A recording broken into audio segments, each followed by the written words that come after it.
Warning: this is a true crime and horror genre channel and is not for the faint of heart, minor-aged individuals, or the easily impressionable.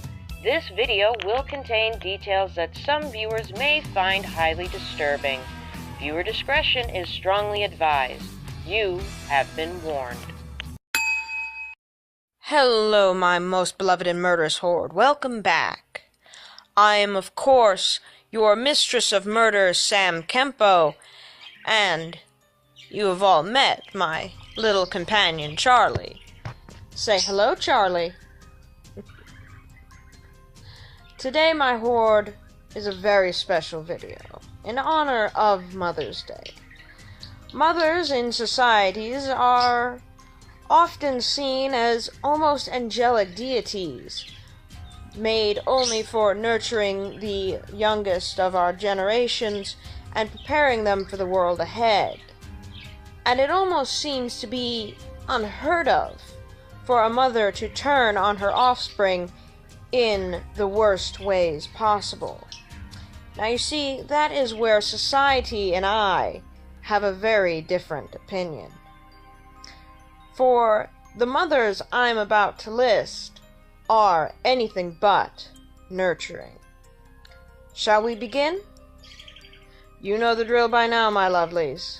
Pick your poison, sit back, relax, and let's have ourselves a little conversation.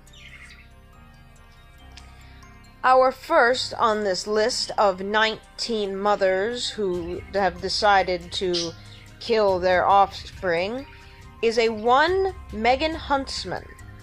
She is 39 years old and is from Pleasant Grove, Utah. Yes, the irony is not lost on me. Now, she has allegedly confessed to fatally strangling and suffocating 6 of her 7 newborn babies from the years 1996 to 2006.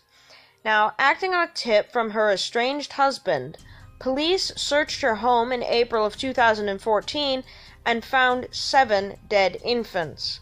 6 of them were stuffed into cardboard boxes. However, the 7th apparently had been reported as being stillborn. A search of court records actually revealed that apart from a 2011 traffic citation, Huntsman had no criminal record. Now, the technical term for when a mother kills her child is maternal fallicide.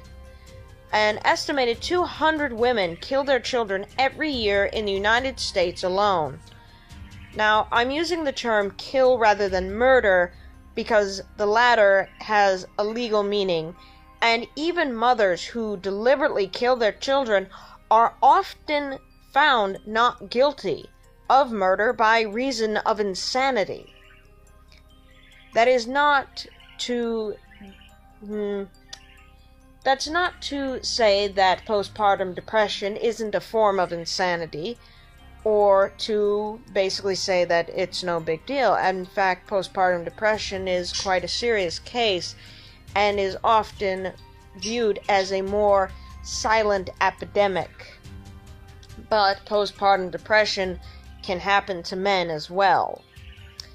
Now, a study was actually done by a Dr. Philip Resnick, and he found in the year of 1969 that when mothers kill their children, a whopping 68% are actually sent to mental hospitals, while only 27% are actually sent to prison.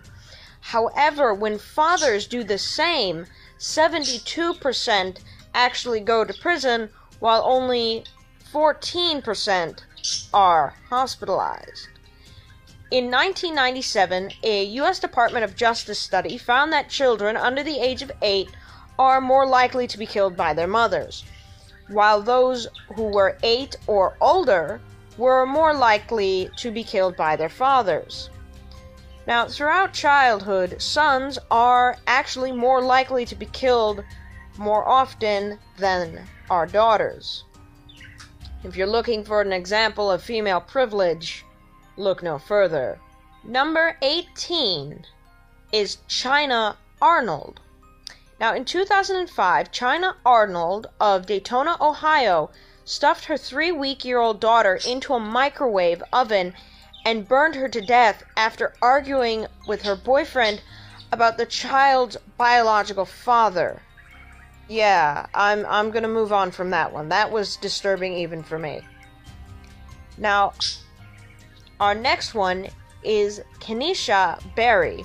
Now, a pair of Texas dumpster divers in 1998 pulled out a trash bag from a trash bin that they initially thought contained a baby doll's leg.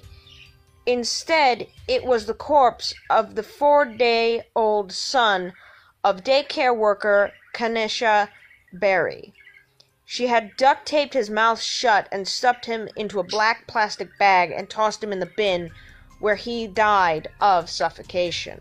Diana Downs. In 1983, Oregon mother of 3, Diana Downs, drove into a hospital emergency room with her blood-soaked children and a bullet wound in her forearm, claiming that a bushy-haired stranger had carjacked and shot them. As her story unraveled, it became evident that it was, in fact, Downs herself who had pulled the trigger, killing her 7-year-old daughter. Brenda Drayton, after previous hospitalization for falling under the delusion that there were snakes in her body, the 29-year-old of Flint, Michigan, strangled her 2-year-old daughter to death, believing that it had been the devil's baby.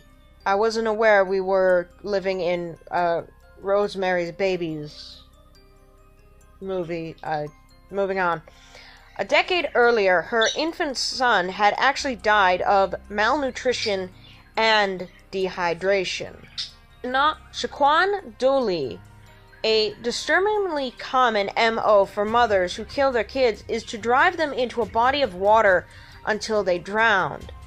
The case was slightly different in 2010 when Shaquan Dooley of South Carolina suffocated her 2 sons, 18 months old and 2 months old, with her bare hands in a motel room before strapping them into a car seat and rolling them into a river. Dora Luns Duranzo, in 1994, of San Jacatun, California, she actually stabbed 3 of her children to death, 2 of her daughters, aged 4 and 9, as well as her 8-year-old son. A police officer remarked that the woman never showed remorse or sadness even after we told her we had found the body of her 3rd child. Susan Eubanks. At the age of 33, Susan shot 4 of her sons, ages 14, 6, 7, and 4, to death, execution style. Now, when they say execution style, for those who are unfamiliar, it's when you shoot someone at either point-blank range in the back of the head or very close to the back of the head. That is execution style. Now, this was in her San Marcos, California home. She allegedly blamed her alcoholic parents and subpar mental health treatment. Annette Howes, in early 2009, in Augusta, Georgia, she walked into a convenience store bathroom and stabbed her 3-year-old daughter and her 1-year-old son to death.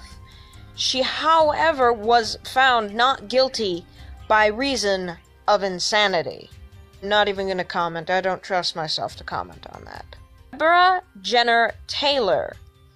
In 1987, using a kitchen knife and a metal toy airplane, South Dakota, Deborah Jenner Taylor stabbed her 3-year-old daughter, Abby Lynn, 70 times, killing her.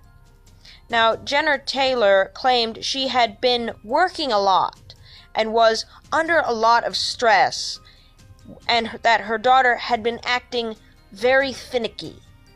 Michelle Kao, after initially claiming one morning in 2008 that her 2 sons had been abducted, Iwan Michelle Kao was found guilty of murder by a jury who had heard the audio tape of her son, Sheen, 7 at the time, as she attempted to kill him, testifying how she had duct taped his eyes and mouth before slashing his throat. She had done the same to her 2-year-old son, Seth, murdering him in the process. Diana Laneley. Late one night in May of 2003, Diana Laneley awoke and led her 2 oldest sons, 8-year-old Joshua and 6-year-old Luke, outside her home, where she proceeded to smash in their skulls with a giant rock. She was found not guilty by reason of insanity. Christina Miracle. The ominously named Christina Miracle of Miami Township, Ohio, killed her 6-year-old son in a bizarre religious ceremony in which she allegedly thought she was resurrecting her dead brother while baptizing her son. The child was apparently beaten before he suffocated to death. Frances Newton. After taking out life insurance policies on family members and herself, the 21-year-old of Houston, Texas, used her boyfriend's gun to kill her husband, her 7-year-old son, her 21-month-old daughter in April of 1987. Seems like a lot of these are in 87. What the fuck was going on in 87? She actually received the death penalty and died from lethal injection in 2005. Robin Lee Rowe. In 1992, Robin Lee Rowe, infamous for being Idaho's only female death row inmate, apparently turned off the smoke alarm in her apartment where her estranged husband, 10-year-old son, and 8-year-old daughter were living. Squirting a liquid accelerant all over the premises, she set it all ablaze, killing all of them. She had previously collected $28,000 in a life insurance policy for another son who had died in 1980 when his blankets had caught fire from a portable heater. Dina Skolser. In November of 2004, Diana used a knife and attempted to amputate both arms of her 11-month-old daughter, killing her. Police arrived at the scene to find a blood-soaked Diane, knife in her hand, and singing songs to Jesus. She was found not guilty by reason of insanity. Unlike a lot of the other ones I've already listed, this one I actually agree with. The woman was insane. Susan Smith. In 1994, South Carolinian Susan Smith told police that a black man had stolen her car and abducted her 2 sons, 3-year-old Michael and 14-month-old Alex. In truth, she had strapped them into their car seats and pushed the car into the lake, drowning them. Maribeth Tinning. Maribeth Tinning's case is most similar to that of Utah's Megan Huntsman in that she is apparently a serial killer. She allegedly snuffed her children into a series of events scattered over the years, rather than killing them all in one shot.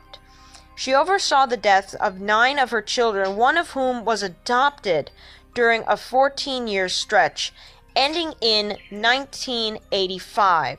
She confessed to smothering 3 of them, but was only convicted of 1 murder and is currently serving a life sentence. And number 1, our last one, in fact, is one very infamous. Andrea Yates. One day in June of 2001, Andrea Yates methodically drowned all 5 of her children, aged 7 years down to 6 months, in the bathtub of her Houston, Texas home. She told police and psychiatrists that Satan had ordered her to kill them so that they could be saved from hell. Like so many other killer moms, she successfully copped an insanity plea. Now, I do realize, my dearest ones, that this video is rather short. In fact, it is about half the length of most of my other videos, and for that I apologize. I will most certainly be making it up to you in the next video. I would like to take this time to shortly mention that there will be a change in the visual effects and other instances in my channel, and they will be coming up very soon. In fact, there will be an addition of 2 other characters, not to mention a bit of an upgrade for a few other things. So, do be looking for that. And that is all the time I have for you this evening, my lovelies. I do so hope you enjoyed the video. And as always, my dearest ones, blessed be, and stay classy.